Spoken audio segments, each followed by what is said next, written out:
Hello everyone, this is me Suruchi, welcoming you all in my channel SST by Suruchi.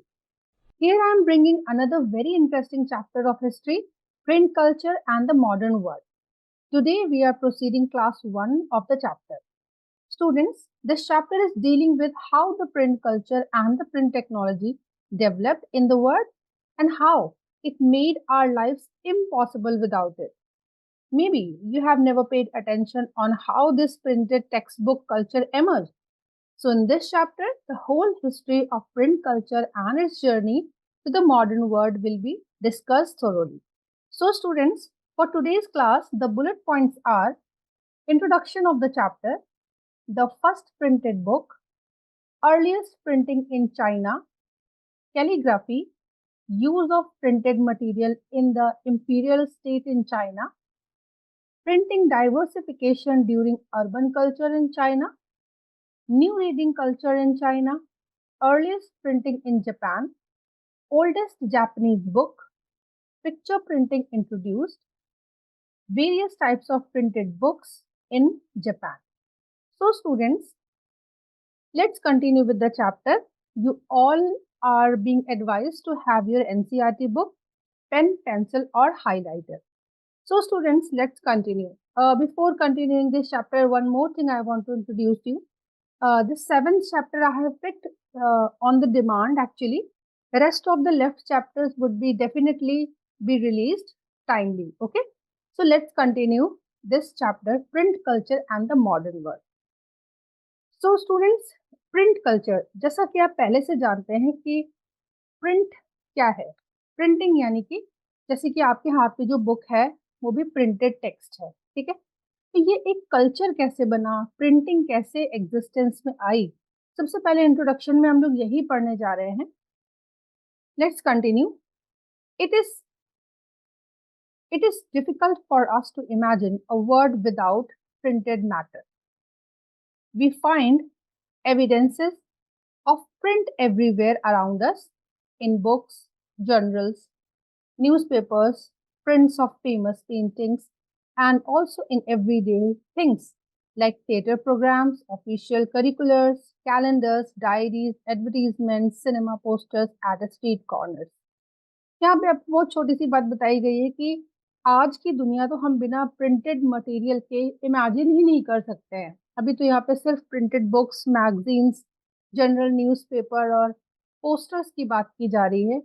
ये आज की दुनिया में तो आप देखें, आपके कपड़े तक प्रिंटेड हो रहे हैं, है ना।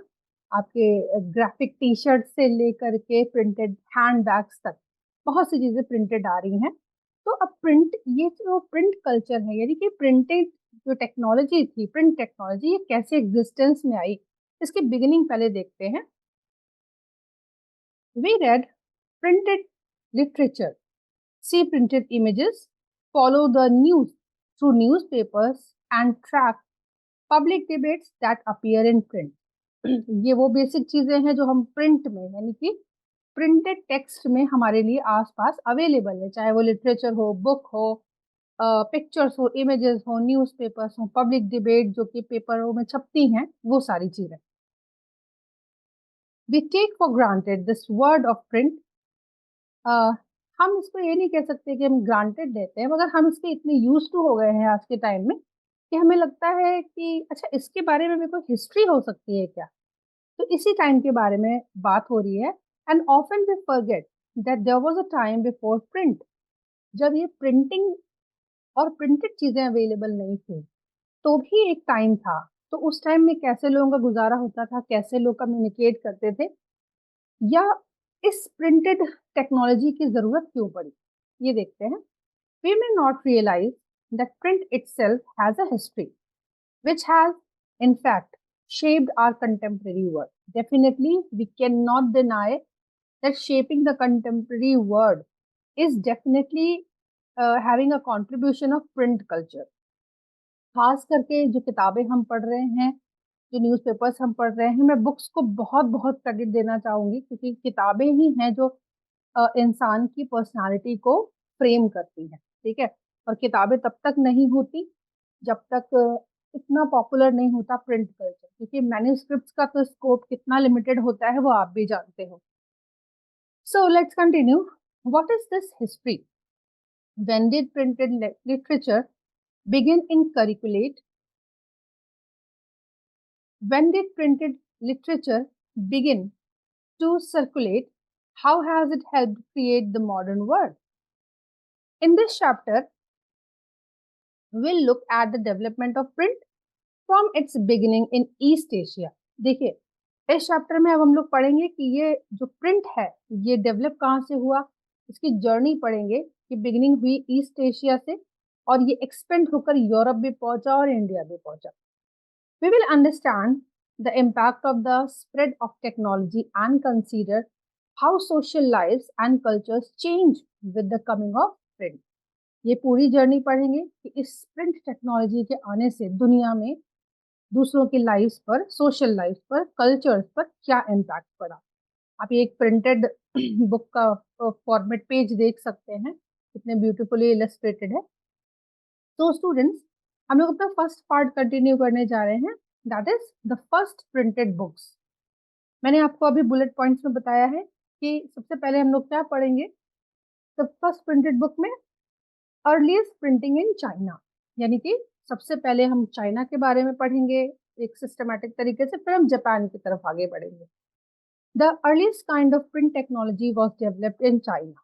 प्रिंटिंग की जो भी अर्लीस्ट टेक्नोलॉजी थी, जो भी तरीका था, तो चाइना में डेवलप हुआ, जापान में और कोरिया में. ठीक है, तो पहला क्रेडिट इसको जाता है चाइना पे. ठीक है, this was a system of hand printing. ये प्रिंटिंग मशीन से नहीं होती थी, that was a hand printing system. From AD 594 onwards, books in China were printed by rubbing papers, also invented there, against the inked surface of wood blocks. बच्चों, इसे wood block printing भी बोलते हैं. इसमें क्या होता था, लकड़ी के ब्लॉक्स होते थे, है ना, उसके जरिए ये जैसे हम लोग इंडिया में अपनी एम्ब्रॉयडरी के लिए कपड़ों पर छपाई करते हैं ना, प्रिंटिंग देते हैं, लकड़ी के छोटे छोटे ब्लॉक्स पर कोई एम्ब्रॉयडरी की डिजाइन बना करके उसको कपड़े पर प्रिंट कर देते हैं. तो लगभग ऐसी ही थी, bye rubbing paper against the inked surface of would blocks. ये एक तरीका था जिसको वुड ब्लॉक प्रिंटिंग भी कहते हैं. यही तरीका प्रिंट करने के लिए, किताबों को प्रिंट करने के लिए चाइना में यूज होता था. किस टाइम पे यूज होता था? From AD 594. देखो यहाँ पे मैंने हाईलाइट करके रखा है क्योंकि यहाँ से वेरी शॉर्ट क्वेश्चन भी बनता है. As both sides of the thin porous sheet could not be printed, the traditional Chinese accordion book was folded and stitched at the side. क्योंकि उस टाइम में जो भी शीट थी जिसके ऊपर प्रिंट किया जाता था वो थिन होती थी और पोरस होती थी, इसलिए दोनों तरफ प्रिंट नहीं होता था. तो क्या किया जाता था, the traditional Chinese accordion book was folded. कैसी होती थी? मुड़ी हुई होती थी और साइड में स्टिच होती थी, यानी वन साइडेड प्रिंटिंग की जाती थी. Superbly skilled craftsmen could duplicate with remarkable accuracy the beauty of calligraphy. यहाँ पे मैं बताना चाहूंगी कैलीग्राफी क्या होती है. देखो यहाँ पे हाईलाइटेड है न्यू वर्ड्स में, calligraphy is the art of beautiful and stylised writing. Calligraphy is the art of beautiful and stylised writing. तो जो पहली ओरिजिनल कॉपी किताब की बनाई जाती थी उसको डुप्लीकेट करते थे बहुत ही माहिर क्राफ्ट्समैन वहां पर. और किस चीज में माहिर होते थे? कैलीग्राफी में. यानी कि उनकी हैंड राइटिंग इतनी एक्यूरेट, इतनी स्टाइलिश, इतनी खूबसूरत होती थी कि वो किसी भी बुक को हाथों से डुप्लीकेट करते थे विथ रिमार्केबल एक्यूरेसी. ठीक है, अब आप समझो कि ये कितना मुश्किल काम होगा. एक तो वुड ब्लॉक से प्रिंटिंग करके एक पूरी बुक को रेडी करना, फिर उस बुक की अगर कॉपीज जनरेट करनी है तो उसे कौन जनरेट करता था? उसे जनरेट करते थे सुपरबली स्किल्ड क्राफ्ट्समैन. और कैसे जनरेट करते थे? उसको डुप्लीकेट करते थे हैंड ब्यूटीफुल राइटिंग से, हाथों से उसको डुप्लीकेट किया जाता था. नेक्स्ट पैराग्राफ देखिए, यहाँ मैंने कैलीग्राफी के बारे में आपको बता दिया, ये भी आपका वेरी शॉर्ट क्वेश्चन है. नेक्स्ट पैराग्राफ देखते हैं. जैसे मैंने आपको बुलेट पॉइंट में बताया है कि the imperial state in China, उन्होंने क्या इस्तेमाल किया इस प्रिंटिंग बुक्स के मेथड को? The imperial state in China was for a very long time the major producer of printed material. Printed material produce करने का बहुत बड़ा क्रेडिट जाता है, बहुत बड़े प्रोड्यूसर थे चाइना का खुद का इंपीरियल स्टेट, यानी कि जो भी राजशाही वहां पे रूल करती थी। अब उनको इतना ज्यादा प्रिंटेड मटेरियल प्रोड्यूस करने की जरूरत क्या थी? उसका रीजन यहाँ पे लिखा हुआ है, ये भी आपका वेरी शॉर्ट का क्वेश्चन है। China possessed a huge bureaucratic system which recruited its personnel through civil service exam। उन्हें एक ब्यूरोक्रेटिक सिस्टम को फॉलो करते थे रूल करने के लिए, जिसके लिए उन्हें अपने ऑफिसर्स, ये कह सकते हो एडमिनिस्ट्रेटर्स, जो भी उनके हेल्पिंग हैंड्स होते थे, उनको वो रिक्रूट करते थे। कैसे? एक सिविल सर्विस एग्जाम के जरिए। ठीक है, अब सिविल सर्विस एक एग्जाम है, यानी कि उसकी प्रिपरेशन भी होती होगी, उसकी पढ़ाई भी होती होगी। Text books for this examination were printed in vast numbers under the sponsorship of the imperial state. Imperial state he sponsor करता था और ढेर सारी किताबें, ढेर सारी टेक्स्ट बुक्स इस एग्जाम की प्रिपरेशन के लिए प्रिंट कराई जाती थी। यानी कि इस समय बुक्स का, एग्जाम की बुक्स को स्पॉन्सर कौन करता था? Printing, the imperial state. From the 16th century, the number of examination candidates went up and that increased the volume of print। अब यहाँ पे समझिएगा, 16th सेंचुरी आते आते इस एग्जामिनेशन में बैठने वाले कैंडिडेट्स का नंबर भी बढ़ गया। कैंडिडेट्स का नंबर बढ़ेगा, दैट मीन्स किताबें भी और ज्यादा चाहिए, और इस तरह से प्रिंटिंग बुक्स का कल्चर जो था, प्रिंटिंग बुक्स जो थी, वो नंबर उसका इंक्रीज हो गया, ज्यादा से ज्यादा किताबें प्रिंट होने लगी। तो थर्ड पैराग्राफ देखते हैं, प्रिंटिंग डाइवर्सिफिकेशन। ठीक है, अब ये डाइवर्सिफिकेशन क्या था? क्या केवल पढ़ाई लिखाई की किताबें छपती थी सिविल सर्विसेज के एग्जाम देने के लिए, या क्या था? अभी हम लोगों ने 16th सेंचुरी के बारे में पढ़ा, अब है 17th century. By the 17th century as urban culture bloomed in China. 17th century की खास बात क्या बताई जा रही है इस पैराग्राफ में? Urban culture bloomed in China. इसको अंडरलाइन करके रखिएगा अपनी बुक में, यानी कि चाइना में भी अब अर्बन कल्चर डेवलप होना शुरू हो चुका था। The uses of print diversified, क्योंकि अर्बन कल्चर आ चुका था, बड़े सारे चेंजेस हो चुके थे लोगों की सोच में, पैटर्न में, सोसाइटीज में, तो प्रिंटिंग भी डाइवर्सिफाइड हो चुकी थी। Print was no longer used just by scholar officials. Merchants used print in their everyday life as they collected trade information। देखो, प्रिंट अब केवल स्कॉलर्स के हाथ की और ऑफिशियल्स के हाथ की चीज नहीं बची थी कि किताबें केवल वही इस्तेमाल करेंगे। प्रिंट कल्चर का इस्तेमाल मर्चेंट्स ने अपनी एवरीडे लाइफ में भी शुरू कर दिया। कैसे? They collected trade information. उन्होंने अपनी जो जो भी ट्रेड की, बिजनेस की जो इंफॉर्मेशन होती थी, उसको भी प्रिंट करा करके अपने पास स्टोर करना शुरू किया। यानी कि अब रिटन रूप में कोई भी चीजें एक्सचेंज की जाती थी। ठीक है, reading increasingly became a leisure activity. Line बहुत अच्छी है ये, क्योंकि आपको लगेगा कि ये कैसे हो सकता है, लेजर एक्टिविटी और रीडिंग। ऑफ कोर्स, पढ़ना उस टाइम में एक लेजर एक्टिविटी थी, लोग खाली होते थे, लोग टाइम निकाल निकाल के पढ़ते थे, क्योंकि उन्हें मजा आता था किताबों को फ्लॉन्ट करने में, किताबों में लिखी हुई इंफॉर्मेशन को स्टडी करके एंजॉय करने में। The new readership preferred fictional narratives. अब यहाँ पे देखिएगा, अर्बन कल्चर आया 17th सेंचुरी में, प्रिंट जो प्रिंटेड बुक्स थी उसका कल्चर और इलाबोरेट होता है, मर्चेंट्स यूज करना शुरू करते हैं अपने ट्रेड इंफॉर्मेशन के लिए, और रीडरशिप बढ़ जाती है। कैसे बढ़ जाती है? Fictional narrative. अब प्रिंटेड बुक्स में फिक्शन भी आने लग गया। ठीक है, पोइट्री भी आने लगी, ऑटोबायोग्राफीज भी आने लगी, एंथोलॉजीज भी आने लगी, लिटरेरी मास्टरपीसेस होने लग गए, रोमांटिक प्लेस भी आने लग गए। अब इतनी डाइवर्सिफिकेशन हो चुकी है, तो डेफिनेट सी बात है, रीडिंग ज्यादा से ज्यादा लोगों को अपनी तरह अट्रैक्ट करने लगी। ठीक है, मतलब जिसको जो चीज पसंद आ रही है वो उसकी बुक परचेज करके पढ़ रहा है, चाहे वो रोमांटिक हो, चाहे वो एंथोलॉजी की हो, ऑटोबायोग्राफी हो, पोइट्री हो। Rich women began to read and many women began publishing their poetry and plays। जो अमीर औरतें होती थी, उन्हें वो अफोर्ड कर सकती थी बुक्स को परचेज करना, उन्होंने पढ़ना शुरू किया, मजा आता था उन्हें पढ़ने में। और कई वुमेन ऐसी भी थी जिन्होंने अपनी पोइट्री और प्लेज भी पब्लिश करना शुरू कर दिया। Wives of scholar official published their works and courtesans wrote about their lives।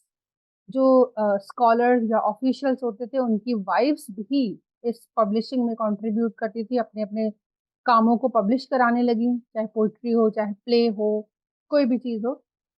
और जो राजा के दरबार में रहने वाले लोग थे वो अपनी लाइफ के बारे में लिखने लगे कि उनके लाइफ एक्सपीरियंस कैसा है, वो क्या क्या डेली रूटीन में करते हैं।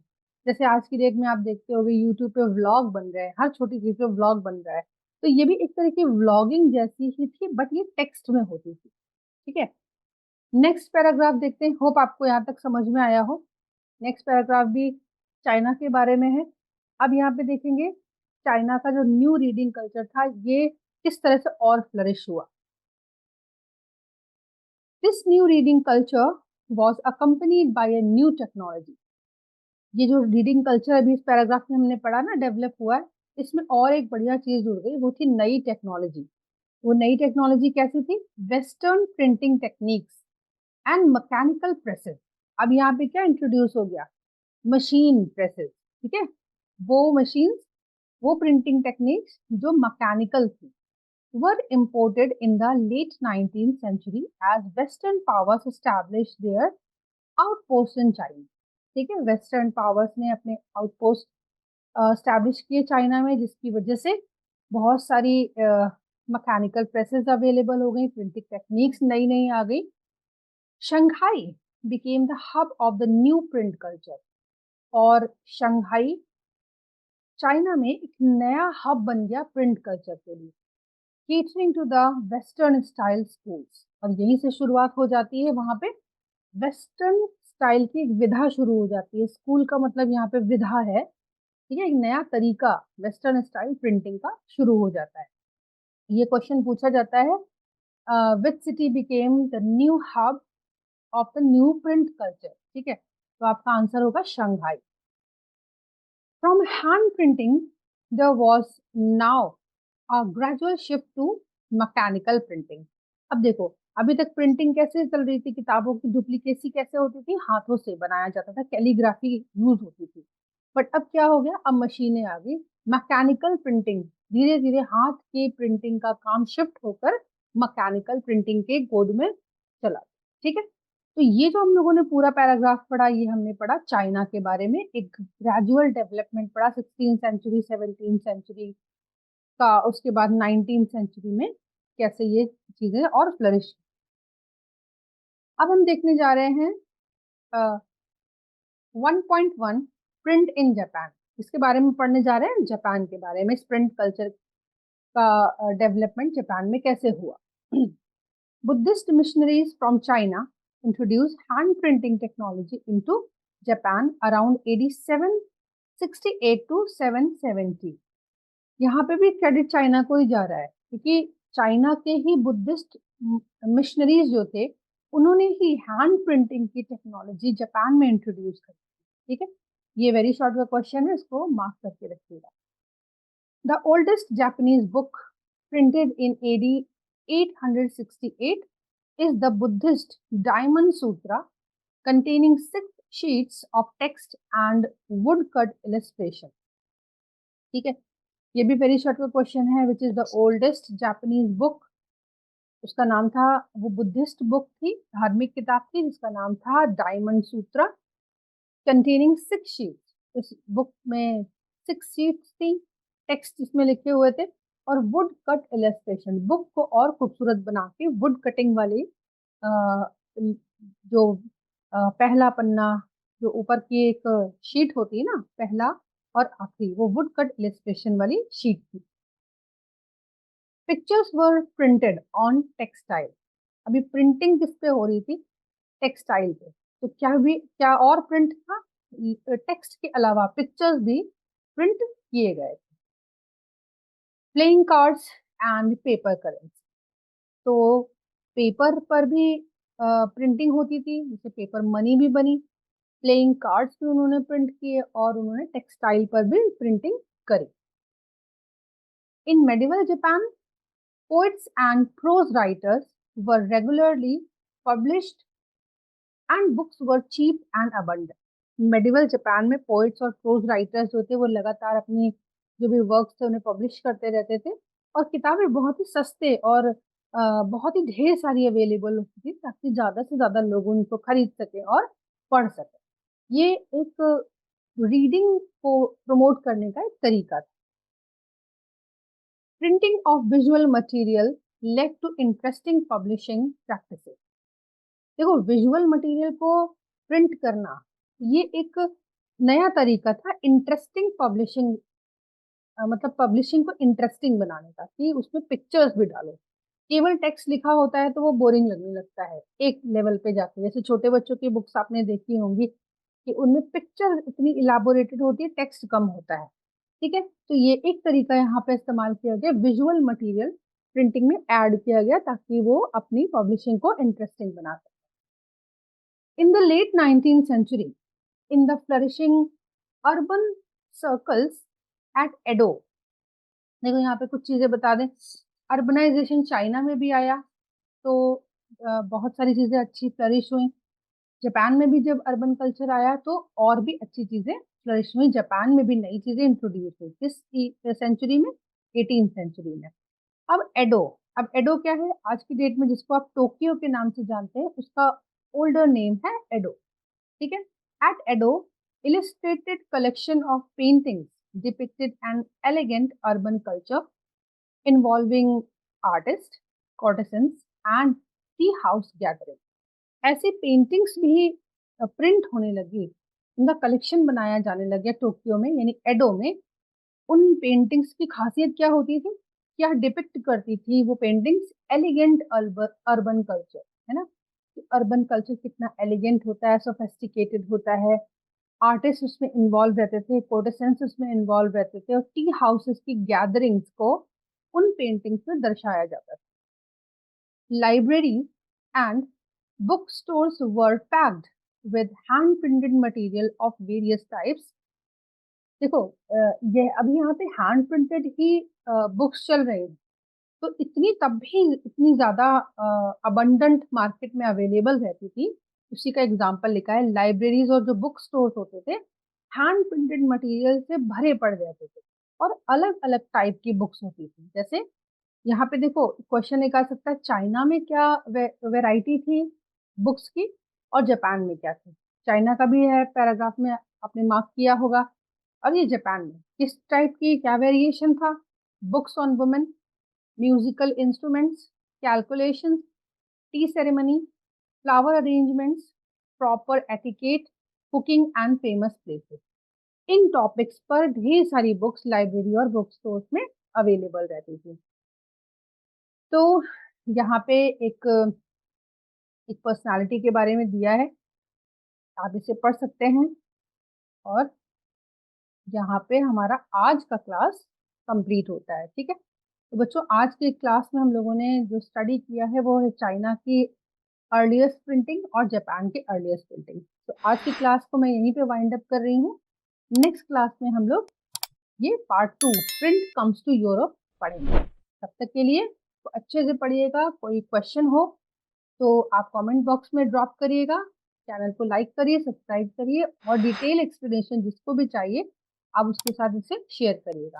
Thank you everyone, we will meet in next class.